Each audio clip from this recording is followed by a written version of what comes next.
praticando ali tudo misturado, certo? O que os pesquisadores perceberam? Inicialmente, para a retenção, né, para os testes imediatamente após as sessões de prática, eles perceberam que a prática em blocos ela dava um resultado melhor, mas assim, somente para testes imediatamente após a sessão de prática. A prática aleatória não apresentava resultados tão legais como a prática em blocos. No entanto, ao passar algumas horas, dias, né, o que eles notaram? Que a retenção da aprendizagem era melhor na prática aleatória. Ou seja, eles começaram a perceber que esse formato aqui favorecia a aprendizagem, o que parece ser até contraintuitivo. Você vai falar, pô, mas praticando mais vezes em sequência, eu aprendo menos do que se eu misturar tudo? Em geral, né, não é assim 100% dos casos, porque cada caso depende, né, das suas variáveis, mas em geral parece que sim. Por que isso acontece? Por causa de um fenômeno que os pesquisadores chamaram de interferência contextual. O que é a interferência contextual? Está nesse livro aqui, ó, Aprendizagem e Performance Motora, do Richard Schmidt. E eu vou ler, tá, literalmente como o autor coloca isso. Interferência contextual.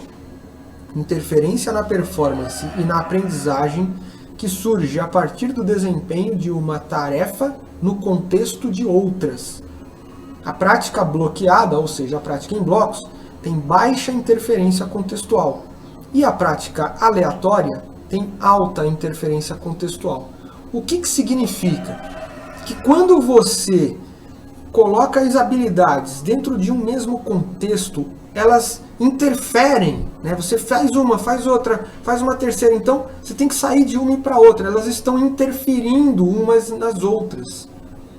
E isso parece gerar um efeito mais interessante na aprendizagem.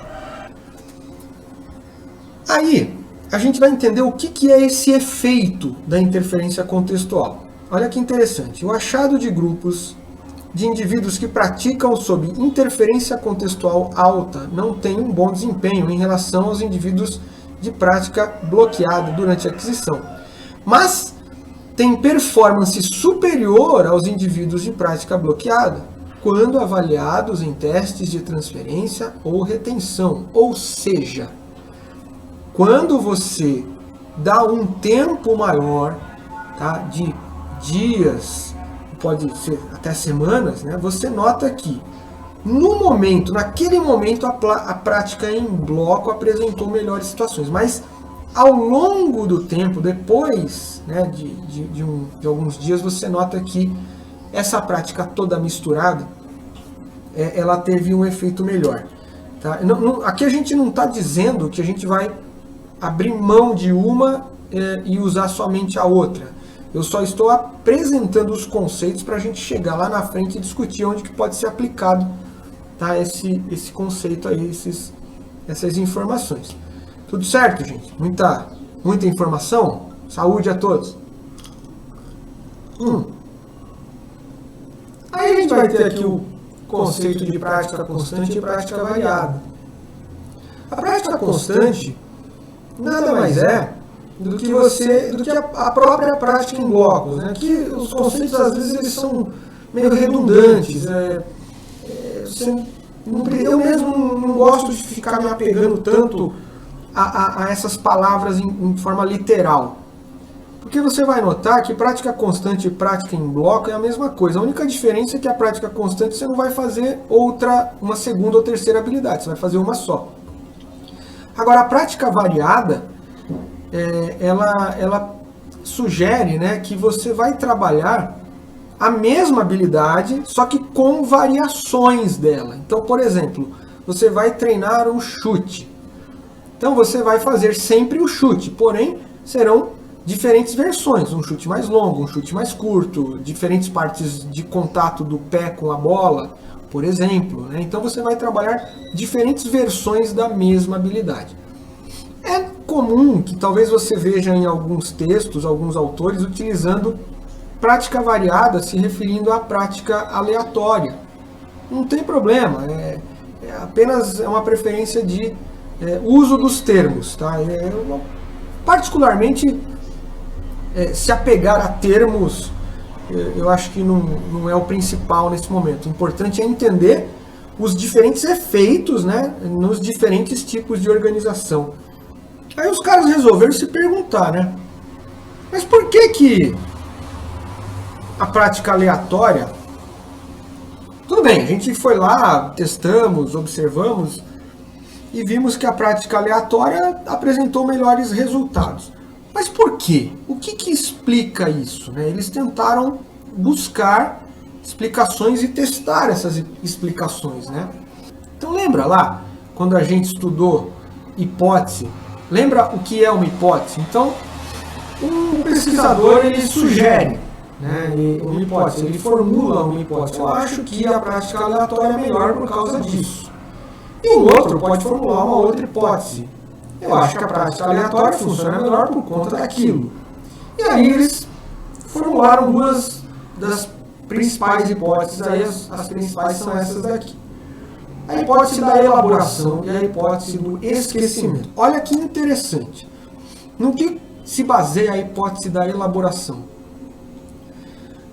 O aluno ele tem cada vez mais que formular um plano de ação. Ele não entra no estado automático. Toda vez que ele vai fazer uma nova ação, uma nova repetição daquela habilidade, ele se encontra numa situação nova. Por isso ele precisa acessar, né, os elementos cognitivos para organizar o seu sistema neuromotor e conseguir atingir o objetivo executando. Isso gera no aluno um conceito chamado aprendizagem significativa. O que a aprendizagem significativa sugere? Que cada vez que você retoma uma nova repetição daquela habilidade, ela é mais importante para o seu sistema de aprendizagem, para o seu sistema neuromotor.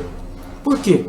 Porque você não está fazendo ela toda hora. Você não, entre aspas, você não banaliza a repetição. E aí, tendo que formular sempre, né, um novo plano de ação para executar essa habilidade, ela se torna, cada repetição se torna mais importante. Agora, a gente já vai voltar nesse conceito aí. Agora, vamos ver a hipótese do esquecimento. Olha, esquecer facilita a aprendizagem. Não é contraditório? Você fala, pô, mas quer dizer que esquecer é melhor para a aprendizagem? Porque toda vez que você esquece, passando um carro barulhento aqui, ó, já vai. O pessoal gosta de acelerar esses motores muito chatos, né? Então vamos lá, gente, vamos dar sequência aqui. Troquei de ambiente, estava muito barulho lá onde eu estava. Vamos dar sequência aqui então. A gente estava falando aqui da hipótese do esquecimento, né? Não é meio contraintuitivo você falar que esquecer facilita a aprendizagem? Mas é mais ou menos isso que os pesquisadores entenderam.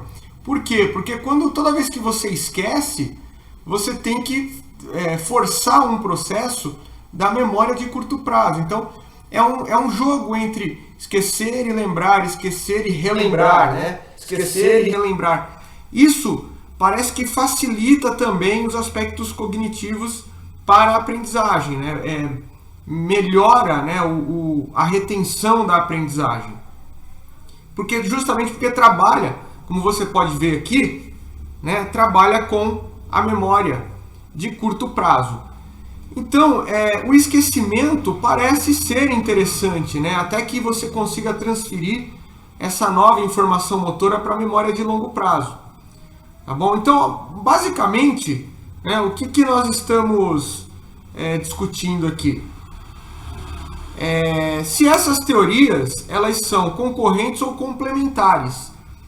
Na verdade, o que a gente percebe, o que os pesquisadores discutem aí ao longo dos anos, é que elas são complementares, porque uma completa a outra, elas não se opõem, né?